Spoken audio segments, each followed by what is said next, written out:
America Iran युद्ध अनिर्दिष्ट काल पर्यंत अस्त्र विरति हार मानिबाकू बाध्य हेले ट्रम्प जिद्रे अटल रही टाणुआ रहिला ईरान। मंगलवार अपराह्न व्हाइट हाउस रे उत्तेजना चरम सीमार थिला। राष्ट्रपति डोनाल्ड ट्रम्प तांकर नेशनल सिक्यूरिटी टीम सह एक बड़ निष्पत्ति नेबाकू जाउथिले। सेपटे जॉइंट बेस एंड्रूज रनवे रे उपराष्ट्रपति जेडी भांस को विमान एयरफोर्स 2 उड़ीबा प्रस्तुत थिला। पाकिस्तान रे हेबाकू थिबा आलोचना पई सबु प्रस्तुति सरिथिला, किंतु गोटिए बड़ समस्या थिला ईरान रो नीरवता।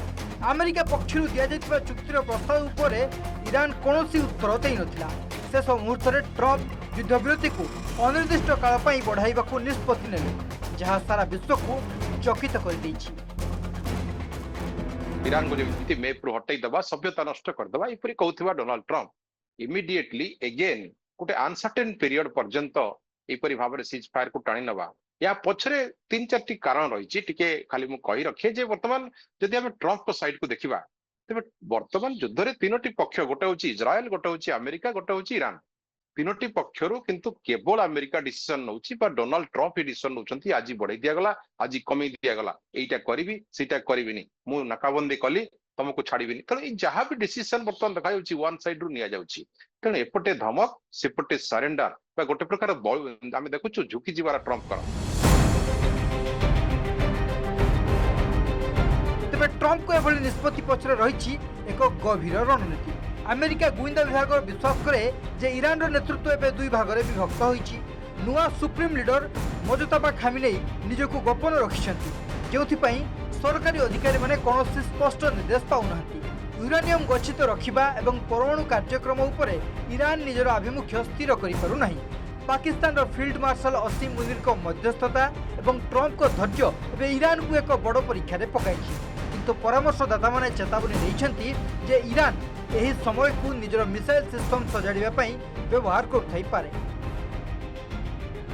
जो नाकाबंदी से करिसंती that is a pressure techniques, किंतु ईरान सेतरे आ कोनोसी भी घबरेबार नाही। आमे देखुछु जो खुर्रम शहर मिसाइल को वर्तमान 4टी मिसाइल को रास्ता ऊपर संपूर्ण प्रोसेसन सह नाच सह जेपरि जनरल सिटीजन्स माने बा साधारण जनसाधारण माने नाची नाची ताको प्रोसेसन करके नौचंती ए खुर्रम शहर मिसाइल को। एथिरु लागुची ईरान रो जो साहस, ईरान रो जो शासक तांको सहित जनसाधारण माने अछंती। तबे वर्तमान जेमति कि डोनाल्ड ट्रम्प कहले जे अमेरिका एथिरे राजी नथिला, ताकू मुनीर एवं शहबाज शरीफ रिक्वेस्ट कले बा अपील कले, तेणु मु एक्सटेंशन कली। एटा हास्यास्पद कथा, एथिरे कोनोसी माने नै। ट्रम्प चाहुथिले जे ईरान ताको कथा मानु, अमेरिका रो सब प्रकार शर्त रे राजी हो।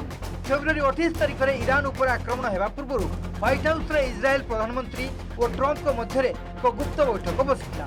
सेठा राष्ट्रपति ट्रम्प को नेतान्याहू ईरान आक्रमण ब्लूप्रिंट विषय रे कहिथिले आ इजराइल प्रधानमंत्री कथार अमेरिका राष्ट्रपति राजी होइथिले। ट्रम्प भाबुथिले जे ईरान उपर आक्रमण करिया परे चापरे तेहरान सरेंडर करदेबो आ नेतान्याहू और ट्रम्प को मन मुताबिक सेठारे क्षमता परिवर्तन हेबो। हेले से भली किछि हलानी। सुप्रीम लीडर अली खामनेई को मृत्यु परे ईरान आहुरी शक्तिशाली हेबारे लागिला। एमिति गोटिए समय आसिला जेतेबेले ईरान हर्मुज प्रणाली रु टोल आदाय करिया पई घोषणा कला।